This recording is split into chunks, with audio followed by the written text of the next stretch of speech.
Good afternoon, everyone. First of all, thank you for being here. We have been talking for the last 2 years about the ongoing crisis regarding staffing. Obviously, transportation is one of those crises. Unfortunately, conditions have not improved, leaving us in a position where today we have to make some decisions regarding transportation for students.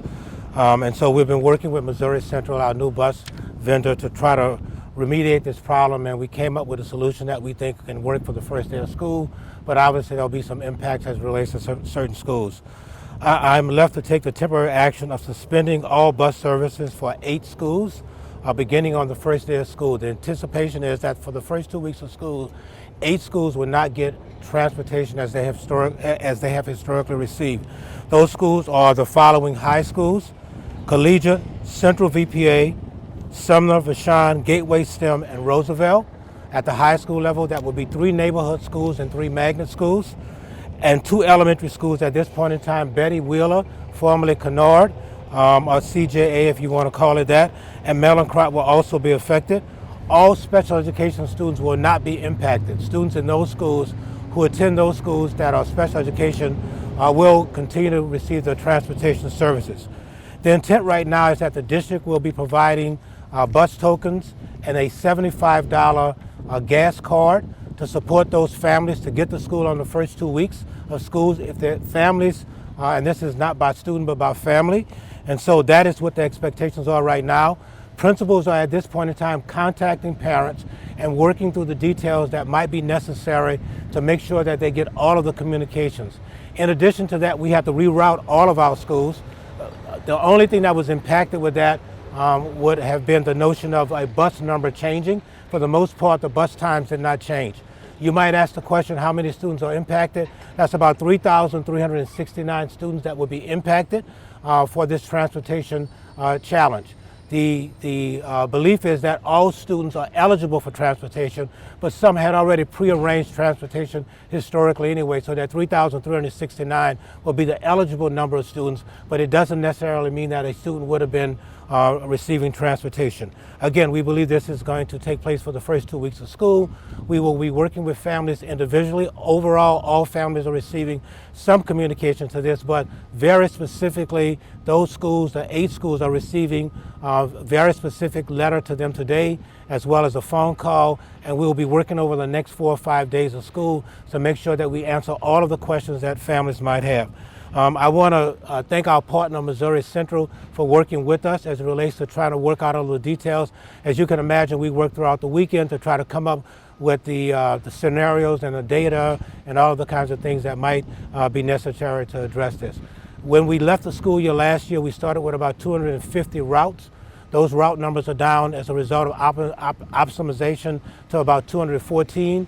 And we will still be providing some transportation through vans and cab services to try to accommodate every family that we could accommodate. After the pandemic, we were normally short of about 30 drivers every single day, which required us to consolidate. In some cases, kids were not picked up. And so we have a plan this year, hopefully communicating early, working with parents. We've never given parents a gas card, quite frankly, or paying for a bus pass for high school students to get to school, and that's what we're doing right now. All of our high school kids, starting tomorrow, quite frankly, will have the opportunity to get a bus pass, which will allow them to go over the entire city, quite frankly, for the next 2 weeks in August while we continue to work this.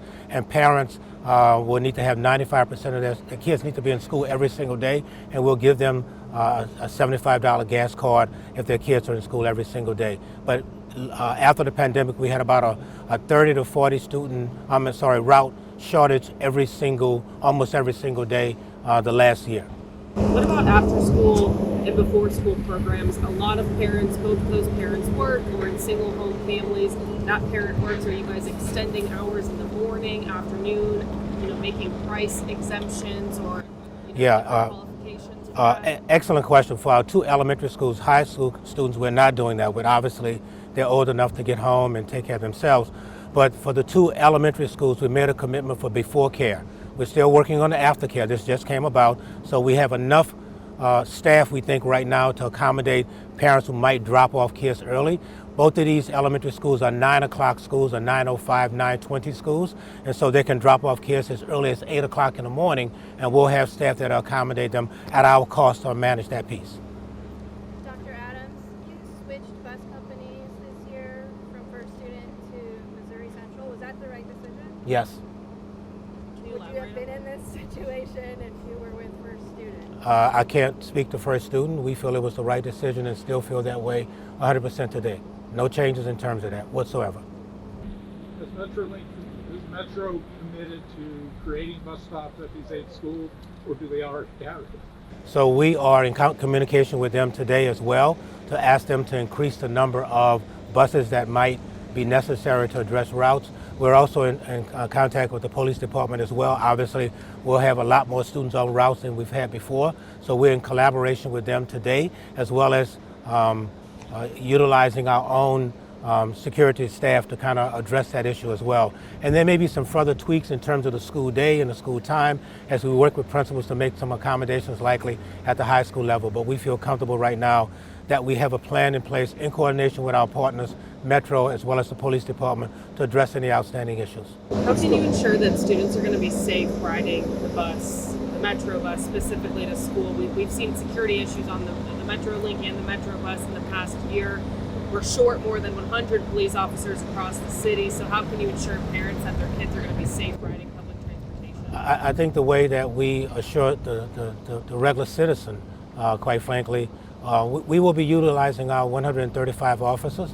We have about 10 cars on the street on a regular basis, and they will be deployed to those areas where we think we will have a large number of students who might be transitioning from one bus to another bus.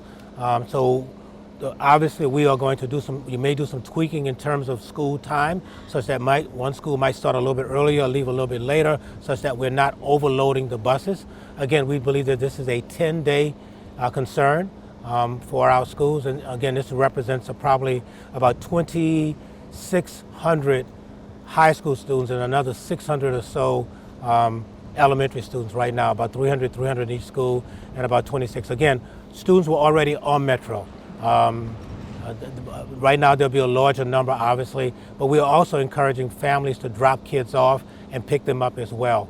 But we feel comfortable right now as we work through the next 4 or 5 days that we can accommodate, address the security issue, address the safety issue, because we might have to make some tweaks that we'll obviously report a little bit further later on. Again, we're going to deal with the first 10 days and address the first 10 days. If we have to make adjustments, we'll come back with our partner and look to do that. But at this point in time, I feel comfortable that we can get to that place.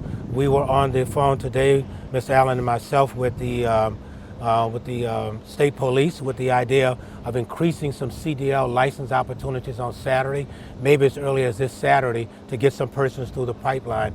It's not an issue of them having drivers, it's an issue of them getting licensed and getting the CDL certification to go through. Right now, they're sending drivers all the way to Joplin, to Kansas City to go through the CDL process, because other districts throughout the city, throughout the region, are looking to do the same thing in terms of that. But right now, we're only looking at the first 10 days of school. This is days before the first day of school, Dr. Adams. How do you describe the situation? I describe the situation as a crisis for finding drivers. We have 134 teaching shortages right now. This is apropos for where we are right now. We were believing that we could get through August 22nd without this issue coming up. Again, we've been behind the scene working hard to do that. We had several options. Number one, we could shut down school for the next 2 weeks. That wasn't an option. We could look at selected schools, as we did, to try to make sure that 56 schools were still getting transportation, with the other 8 that we are addressing right now. So for 56 of our schools, things are going to work well. For these 8 schools, it's different. I want you to be aware that 14 or 15 years ago, all high school students were on Metro transportation. So it's not like it's never happened before, but it is different based upon what has happened over the last 15 years. The decision? So it was basically the demographics of both of these schools are gifted schools, as you're already aware of. This was a challenge around how many buses accommodated. So a school like Gateway has about 32 buses. Between Roosevelt, Sumner, and Vashon, about the same number, 32. Mr. Allen already referenced the notion that there were about 29 routes we were talking about. That's what a route is. Those two schools combined are about 30 buses as well. So we looked at the size and the notion these are magnet schools, so a lot of transportation is taking place. Some of our neighborhood schools might have been 5 buses, 6 buses, 8 buses. That would have affected a larger number of elementary schools or a larger number of middle schools. So we looked strictly at the number of buses that were needed to accommodate kids. And so obviously those two magnet elementary schools have a large number of buses combined to accommodate, and they're both on the same time, which is 9. You have buses that are, the first tier is 7, 20, 705, so we had to pick schools that were on 3 different tiers. So the first 2 schools I mentioned, CSMB, Gateway, are on the first tier. The second set of buses, the neighborhood schools, Vashon, Roosevelt, Sumner, second tier, and then the elementary schools on the 3rd tier. So it's an equal number of buses because we have to tier the buses in order to, because those same buses would have been picking up the 2nd tier and 3rd tier. And so that's the reason why we selected those schools. It strictly have to do with numbers. Can you repeat the schools again? So the schools at the high school level are Gateway, Central, CSMB, Collegiate School of Science and Biomedical. The second tier would have been Roosevelt, Sumner, and Vashon. The 3rd tier would be Betty Wheeler and Mellencrot. That gets you the 8 schools.